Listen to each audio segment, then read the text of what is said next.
This is Alpha Foxtrot 1, Uniform Sierra. Uniform Sierra, Roger. What's the name? Name is Brian, Bravo Radio, India Alpha November. That was Brian, Roger? Roger that, Jim. Brian. Roger, Brian, and what's your location, sir? I'm in Northwest Tennessee. Location, sir? I'm in Northwest Tennessee, a town of Paris, Tennessee. QSL. Roger, Roger, and what radio are you running? Roger, Roger, and what radio are you running? I am running the the Yaesu FTDX-101 Mike Papa. 101 MP, Roger? 101 MP, Roger? Roger, Roger.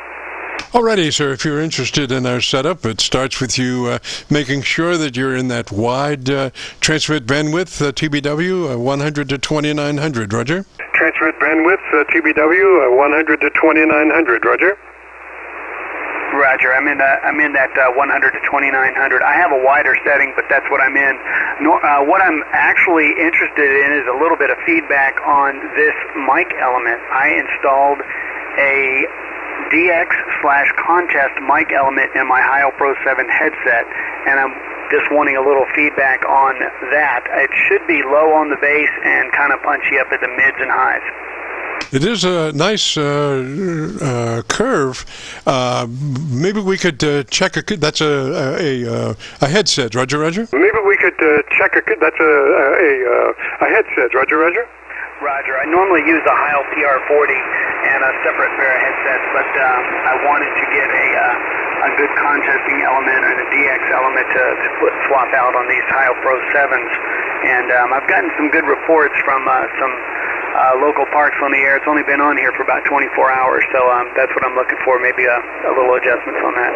Yes, sir. Sounds really good. Now, maybe we should check a couple of things on your compressor processor.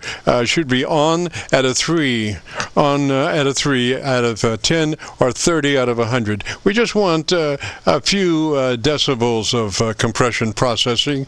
Again, your compressor processor on at a 3 out of 10 or 30 out of 100, Roger? On at a 3 out of 10 or 30 out of 100, Roger?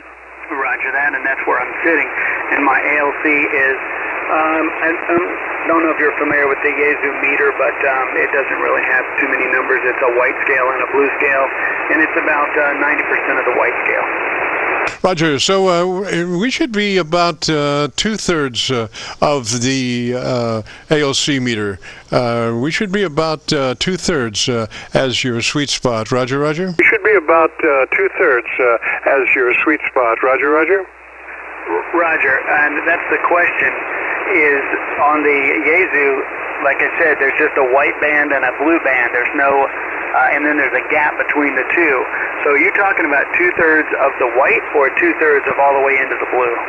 I would say 2/3 all the way into the blue. However, I'm looking at your audio now on a VU meter out of my 7300 audio, and you're looking great. So I wouldn't change a thing on your ALC. It looks to be adjusted perfectly for a 3 dB dynamic range. And what that means is that unprocessed audio is running a 10 dB dynamic range. So then as we start to process it for broadcast or for audio, for transmit, we want to fatten that up and reduce the 10 dB dynamic range to a 3 dB dynamic range. So that means that it's fairly fat, but it does have, the words do have some life to them.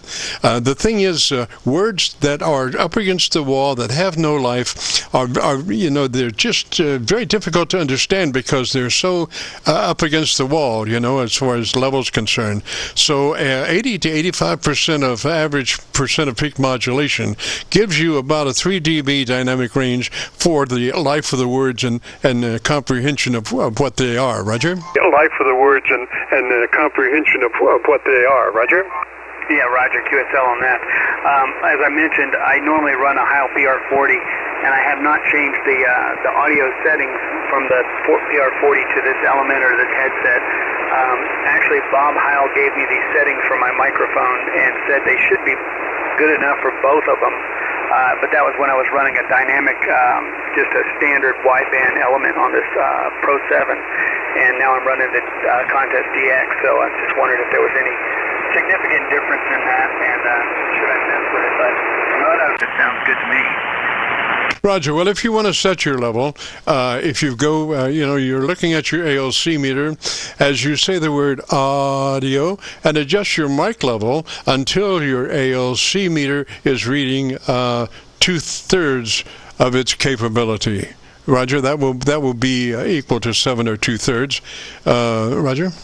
Yeah, QSL. I've done that. I'm happy with where it sits, and I think it's doing fine. Where it sits, I'm just wondering about the audio curve, if you will, the voice curve. Roger, well, you have excellent intelligibility. It's not real heavy in the bottom end, but it does have a bottom end, but it does sound, I think, really good for, communication. It's not, real tinny. It just sounds, to me, very, very natural, Roger. Yeah, Roger that. Could you hold this 1 second and let me swap out to the PR40 and see, and that's the whole purpose of this DX microphone. They took away a lot of the bass curve and then punched it up in the top so that you could buzz through the pileups and that kind of thing. I'll do it to swap this microphone real quick and then just get your feedback on this if you don't mind. Sure, go ahead. We're standing by and we are recording, so we have recorded the headset mic and we'll be able to compare it with a direct swap into your other desk mic. So.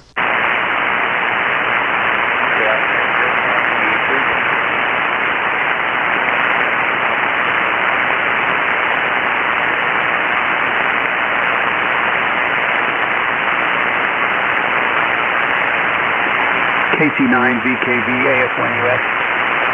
Okay, so this mic is a lot heavier on the bottom side than your headset mic, but it still sounds good, Roger. Yeah, QSL. This is the Heil PR40. It's been a very good mic for me for many years, and as I mentioned, I was a couple of years ago at a Dayton Hamvention. Bob Heil and I were talking about some kind of old mutual friends of ours, and I was asking him about settings, and he took the time to give me settings for this radio matched up to this microphone, and I've had really good results ever since, but it should be a lot more fuller than the other microphone, QSL. Yes, sir. Now, what I would suggest would be to back off that mic a couple of inches more than where you are, and that would lower that bottom end. I'm looking at your signal also on a spectrum analyzer, and it is rolling off there right at 100 cycles. But maybe, if you backed off about an inch or two more on that microphone, it would drop that bottom end a little bit more, Roger. Yeah, Roger that. You called it exactly. I was leaning in on the microphone a lot closer than I normally was. I actually got a pop filter on here so that it keeps me away from it, but I got a little close to it that time. But this is me at my normal level where I close to it that time. But this is me at my normal level where I normally do my QSOs and make my. Roger. Now, I have a chevron on the right side of my screen that shows where my audio is coming from. I've been mainly in my local 7300 audio out, but I do have another SDR receiver that I go to, and of course these SDR receivers are nice, but they do roll off the bottom end there at about 250 cycles or 200 cycles or so. So they do not have the bottom end that this 7300 does at 100 cycles. I think the 7300 is rated, the receiver is 100 cycles, and likewise the transmitter. So I'm listening to a house system that has a subwoofer, so I'm good to down to 40 cycles, and so it's really, really nice, and I think you'll enjoy your recording there that will show both aspects of your modulation, both the headset audio and your desk type mic. Roger? Audio and your desk type mic. Roger? Yeah, Roger that. And on that recording, I just switched my radio. That's the broadcast 1000 wide. So that's the broadcast mode on single sideband, if you will. So I was wondering if that made any difference at all. Roger. Well, I'm copying the mail now on the SDR, and it sounds great. I went to my local receiver, but the propagation was not quite as good as on the SDR at the moment. Roger. Was not quite as good as on the SDR at the moment. Roger. Yeah, QSO. By the way,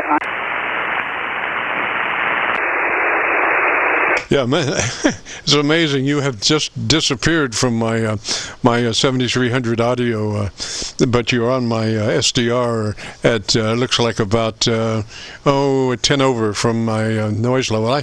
I use this VU meter in multitudes of ways because I'm running a very light RF front end on my 7300, so it's my S meter is no longer calibrated. So I set level on my VU meter at 0. When you're speaking, that's 100%, and then when you stop speaking, the meter falls back to read the ambient channel noise, and you look to be about 8 dB above my local noise level. Roger? About 8 dB above my... I just realized that I was talking without my amplifier, so I turned my amplifier back on, and I'm pointing at you, but you're about a 20 to 22 dB over S9 on your signal, just to let you know where you are. But did that make any difference at all when I went to 3000 wide from 2800? Oh yeah, it really did. You're back in the saddle there on my my 7300. Really sounds good, Roger. I wish you had maybe. Let's see. Where would your top end EQ be on that mic? Your desk mic. It might use a little, since it's got such a much fuller bottom end. You might want to consider getting some more top end in there for balance, Roger. Yeah, Roger, I can roll off I can do a low cut. There's 18 dB low cut slope off it. Did that change anything? That sounds really good. Like I say, we are recording, so you be the judge, Roger. Okay, very good. I think I'm going to leave that on that 18 dB per octave because I don't like to be really bassy, and I'm listening to my monitor with my headsets on. Like to be really bassy, and I'm listening to my monitor with my headsets on, and. Yes, sir. Yes, sir. Well, I'm going back and forth between my my 7300 audio out and my SDR. I think it's the Kentucky SDR up around Cincinnati. It's on the Kentucky side of the Ohio River, right at Cincinnati. That's the SDR that I'm using. And you were gangbusters into both of those. Obviously, a little lighter on the bottom end on the SDR because of that roll-off. Roger? Oh, Roger. Well, I know it's doing its job then. The default is 6 dB per octave. Roger. Well, I know it's doing its job then. The default is 6 dB per octave. And I do really appreciate your help, and I look forward to listening to the audio. I did write down the link that you passed the other gentleman, and that you said that you would get them on by like tomorrow afternoon, or I'll check back a couple of times to see where it is. And do you have a time hack for me? Gosh, it's well, it's been about 4:15, 4:30, somewhere in there. Okay, is that a real world time? Yeah, I see. I'm at 15:30, so yeah, that's a real world time. Okay, I was talking about a time in the tape, in the video. That's it. It's probably we start at 3:30. So there's a clock on the wall in my studio that will tell the time that it is. So our conversation probably went about 4:15 to 4:30, Roger. So just on the upper left-hand side, there's a clock, Roger. Okay, very good. That's very convenient when you do it that way. And I've written down the time and look forward to it. So I do appreciate it. You've provided me with some valuable feedback, and look forward to talking to you again real soon. This is Kilo Charlie 9, Victor, Kilo Victor. This is AF1US. Back to you for a final, sir. Roger, Roger, sir. And let's see here. There's a spectrum analyzer on the set, so you can see your audio curve, and then there's also an input source indicator on the lower right-hand side that will show you when I'm on my 7300 versus receiving off an SDR. Roger. Roger, Roger. Thank you very much, and I will take a look at those and be very excited to get the experience. I do appreciate it. Roger, Roger, sir. Well, 73, you have a great afternoon, beautiful weekend. And if you get a chance, join us next Friday. We'd love to have you. This is the Friday afternoon Qso-Vlog net. If you have a radio you want to check out, give me a shout.